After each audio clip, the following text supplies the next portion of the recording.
नमस्कार दोस्तों, स्वागत है आप सभी लोगों का एक बार फिर से। आज का जो वीडियो का विषय बहुत ही सुंदर है। भाई दूज संबंधित संपूर्ण जानकारी बताऊंगा। इस वीडियो में बताऊंगा कि आखिर भाई दूज को अपने भाई को नारियल क्यों भेंट किया जाता है। जिनके बहन नहीं है ऐसे व्यक्ति कहाँ पे भाई दूज खा सकते हैं। साथ ही साथ इस वीडियो में मैं आप लोगों को भाई दूज संबंधित पौराणिक कथा भी बताऊंगा। देखिए, भाई दूज का त्यौहार बहन और भाई के अटूट रिश्ते को समर्पित होता है।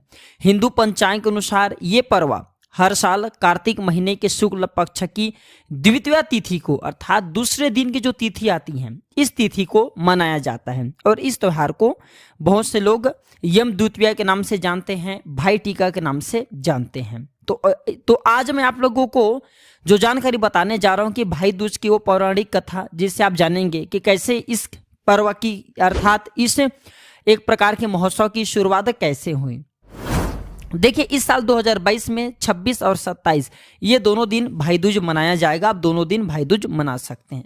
लेकिन अगर आपने अभी तक भाई दूज संबंधित जैसे कि भाई दूज के दिन वास्तव में नारियल अपने भाई को क्यों भेंट किया जाता है, जो बहन हमारे वीडियो को देख रहे हैं समझ जाइए कि आपको भी अपने भाई को नारियल जरूर भेंट करना चाहिए। क्यों भेंट करना चाहिए, इसके पीछे क्या पौराणिक कथा है, सारी जानकारी आई इस वीडियो में विस्तार से मिलेंगे। थोड़ी सी वीडियो को अगर आप ध्यान से देखेंगे तो समझ जाएंगे कि वास्तव में हमें अपने भाइयों को क्यों नारियल भेंट करना चाहिए। जिनके बहन नहीं है ऐसे भाई लोग कहाँ पे भाई दूज खा सकते हैं, इस वीडियो में मैं आप लोगों को बताऊंगा। चलिए चलते हैं पौराणिक कथा की ओर। वीडियो में आगे बढ़ने से पहले, जानकारी बताने से पहले सभी दर्शकों से गुजारिश करना चाहूंगा, हमारे धर्मशास्त्र स्वयं कहते हैं भाई दूज की इस कथा को सच्चे मन से पूरे हृदय के साथ सुनने से व्यक्ति को कभी भी नर्क नहीं जानना पड़ता। क्योंकि ऐसा माना जाता है भगवान स्वयं यमदेव ने कहा कि अगर भाई दूज की इस कथा को कोई भी व्यक्ति सच्चे मन से सुनते श्रवण करते हैं तो ऐसे व्यक्ति को नरक की यातना नहीं सहना पड़ता। आइए इस वीडियो में जानते हैं। इससे पहले आपने अभी तक कमेंट बॉक्स में हैप्पी भाई दूज भैया नहीं लिखे तो लिख दीजिए। और वीडियो में आगे बढ़ने से पहले सभी दर्शकों से गुजारिश करना चाहूंगा, वीडियो को लाइक जरूर करना और इस वीडियो को ध्यान से जरूर सुनना। मैं कोशिश करूंगा, मैं आग्रह करूंगा भगवान से कि आपको कभी आपकी मृत्यु के उपरांत कभी भी नरक न जाना पड़े, भगवान आपको स्वर्ग प्रदान करे। आइए जानते हैं। तो भाई दूज की पौराणिक कथा के अनुसार सूर्य की पत्नी संज्ञा की 2 संतानें थी। जी हाँ, पहला जो पुत्र था वह यमराज था और जो पुत्री थी वह यमुना थी। यमुना अपने भाई यमराज से बहुत ज्यादा स्नेह करती थी। यमुना यमराज को अपने घर पर आने के लिए आमंत्रित करती, लेकिन व्यवस्था के कारण, क्योंकि यमराज महाराज सभी प्राणियों के प्राण हरते हैं, सभी प्राणियों के जो कर्म है उनका लेखा जोखा सब चीज इनके ऊपर ही निर्भर करते हैं। तो ये अपने व्यवस्था के कारण अपने कर्म में इतना ज्यादा व्यवस्थित हैं कि अपने बहन यमुना के घर नहीं आ पाते। एक बार कार्तिक महीने की शुक्ल पक्ष की द्वितीया तिथि को यमराज अपनी बहन यमुना के घर अचानक से जा पहुंचे। बहन के घर जाते समय यमराज ने नरक में जितने भी निवास करने वाले जीव थे एक दिन के लिए सभी को मुक्त कर दिए। केवल एक दिन के लिए सभी को मुक्त किए। बहन यमुना ने अपने भाई का, जैसे ही यमराज जी वहां पहुंचे, अपने बहन यमुना के घर पहुंचे तो यमुना माता ने बड़ा अपना भाई का एकदम दिल के साथ सत्कार किया। तरह तरह के व्यंजन बनाकर उन्हें भोजन कराया और भाल पर अर्थात उनके जो मस्तक है वहां पे यमराज जी के तिलक लगाया। जब यमराज जी वहां से चलने लगे अर्थात अपने बहन यमुना के यहाँ भोजन करके जब चलने लगे तब उन्होंने यमुना से कोई भी मनोवांछित वर मांगने को कहा। यमुना ने कहा कि भैया, यदि आप मुझे वर देना चाहते हैं तो यह वर दीजिए कि आज के दिन हर साल आप मेरे यहाँ आया करेंगे। इसी प्रकार जो भाई अपनी बहन के घर आज के दिन जा करके आतिथ्य स्वीकार करेगा, इस दिन जो भी बहन अपने भाई के माथे पर तिलक लगा करके उसे भोजन खिलाएगा, उसे आप अपना भय नहीं सताएंगे, उन्हें यमपुरी की भय नहीं सताएंगे। इसी के साथ यमराज ने यमुना को यह वरदान दिया कि यदि इस दिन भाई बहन यमुना नदी में डुबकी लगाएंगे तो उन पर मेरी कभी भी प्रकोप नहीं रहेंगे। यमुना नदी के पानी का बहुत ही महत्व है। आज के दिन डुबकी लगाने से अर्थात भाई दूज के दिन डुबकी लगाने से व्यक्ति के पाप भी क्षीण होते हैं। ऐसे व्यक्ति फिर कभी यमपुरी की यातना नहीं सहना पड़ते हैं। और हमारे धर्मशास्त्रों में भी ये भी कहा गया है, अगर यमुना नदी में स्नान नहीं कर पाते तो यमुना के नदी के पानी आपके पास में तो नहाने के पानी में डाल करके भी स्नान कर सकते हैं। और कहते हैं कि तभी से भाई बहन का त्योहार मनाया जाने लगा। कहते हैं कि जो पुरुष यमद्वितीय को अपने बहन के हाथ का खाना खाते हैं, उनके घर में जाकर के, विवाहित बहन के घर में जाकर के खाना खाते हैं तो उन्हें नाना प्रकार के सुख मिलते हैं। लौकिक एवं अलौकिक सभी प्रकार के सुखों की प्राप्ति होता है। अब आइए जानते हैं कि नारियल क्यों भेंट करते हैं। तो यमुना ने यमराज जी को विदा करते समय नारियल भेंट किया।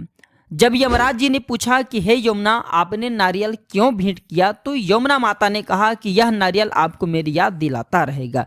अब आइए जानते हैं क्यों दिया जाता है नारियल। तो हिंदू धर्म के मान्यता के अनुसार नारियल का हर एक पूजा में अपना एक विशेष महत्व होता है। जी हाँ, और भाई दूज के पावन पर्व पर इसका महत्व अधिक बढ़ जाता है। आपको बताना चाहूंगा, इस दिन नारियल का गोला देने के पीछे यह भी कारण है कि यम को उनकी बहन यमुना ने नारियल दिया। यमुना का यह मानना था कि नारियल का गोला उनके भाई यम को उनकी याद दिलाता रहेगा। आपको बताना चाहूंगा,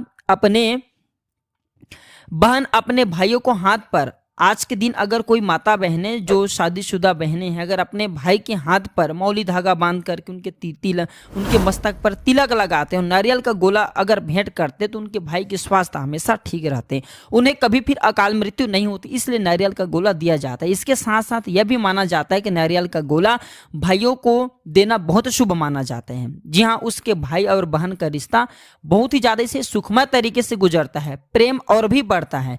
और आपको बताना चाहूंगा, नारियल गोला देने से भाइयों की जो आयु है वो इसमें समृद्धि होती है। अर्थात जो बहन अपने भाइयों को नारियल का गोला देते हैं तो उनके भाई की जो कहा जाए एक प्रकार के उम्र है वह बढ़ते जाता है। साथ ही साथ ये भी कहा जाता है, अगर भाई दूज के दिन अपने बहन के यहाँ सच्चे मन से अगर जाया जाए और अगर भोजन किया जाए, अर्थात अगर भाई दूज किया जाए, भोजन किया जाए, तो ऐसे व्यक्ति की कभी भी फिर अकाल मृत्यु नहीं होती। यह भी कहा जाता है ऐसे व्यक्ति को कभी यम का यातना नहीं सहना पड़ता। अब आइए इस वीडियो में जानते हैं, जिनके बहन नहीं है वो लोग कहाँ जाकर के भाई दूज खा सकते हैं। हमारे धर्मशास्त्र कहते हैं, हमारे गुरुदेव ने भी हमें स्वयं बताए थे कि जिनके बहन नहीं है ऐसे व्यक्ति, जी हाँ ध्यान से सुनिए, क्योंकि बहुत सारे ऐसे लोग होते हैं जिनके स्वयं के अपने बहन नहीं होते। अगर आपके अपने स्वयं की बहन नहीं है तो बुआ के यहाँ भी जा करके खाया जा सकता है। और अगर आपके बुआ भी नहीं है, आप ऐसे प्राणी हैं जिनके अपने कोई सगे बहन नहीं है, या फिर आपके चाचा के या फिर मामा की अगर कोई लड़की नहीं है, अगर आपके कोई अपने नहीं है, तो ये काम जरूर करना। हमारे शास्त्रों में भी लिखा है, जिनके बहन नहीं ऐसे व्यक्ति फिर गोठान पर जा करके भाई दूज ग्रहण कर सकते हैं, भाई दूज खा सकते हैं। जी हाँ, बिल्कुल ही आपको खीर पकवान बना करके अपने घर से जाना है। और जो गोठान किसे बोलते हैं, जहाँ पे गैया माता रहती हैं, गैया माता को बांधी जाती हैं, गैया माता जहाँ पे रहती हैं, इकट्ठे समूहबद्ध जहाँ पे गौ रहती है उसे गोठान बोला जाता है। तो गोठान पर जा करके आप खीर बना करके जाइए, थोड़ी सी आप गौ माता को खिला दीजिए और स्वयं को ग्रहण कर लीजिए। तो इस प्रकार से आप जो भाई दूज जो है खा सकते हैं। गौ माता सबकी बहन भी मानी जाती है और गौ माता सबकी माता भी हैं। इस नाते आप जो है गोठान पर भी जाके, हमारे धर्मशास्त्रों में पहले के लोग ऐसे किया करे होंगे तभी इस प्रकार की जानकारी लिखे हैं। तो गोठान में जा करके भाई दूज आप जो है ग्रहण कर सकते हैं। घर से खीर पकवान जो भी आपसे बन पड़े बना करके जाइए और वहाँ पे गोठान में आप जो है वहाँ पे गौ माता को खिला दीजिए, वहाँ पे निवासी देवी देवताओं को थोड़ा प्रदान कर दीजिए, फिर आप जो स्वयं के ग्रहण कर सकते हैं। तो आशा करता हूँ कि प्राचीन ज्ञान चैनल के माध्यम से बताया गया जानकारी आपके जीवन में कल्याणकारी साबित जरूर होंगे, मंगलमय साबित जरूर होंगे। और हाँ, कमेंट बॉक्स में अभी तक हैप्पी भाई दूज भैया नहीं लिखे तो सभी बहनों से आग्रह करना चाहूंगा, लिख दीजिए, भाई हैं फिर भी लिख दीजिए। तो आज की जानकारी पर समाप्त करता हूं। इससे पहले यह जानकारी आपको कोई बताया था कि नहीं, कमेंट सेक्शन में जरूर बताइएगा। तो आज की जानकारी पर समाप्त करता हूं। दर्शकों, वीडियो देखने के लिए धन्यवाद। नमस्कार।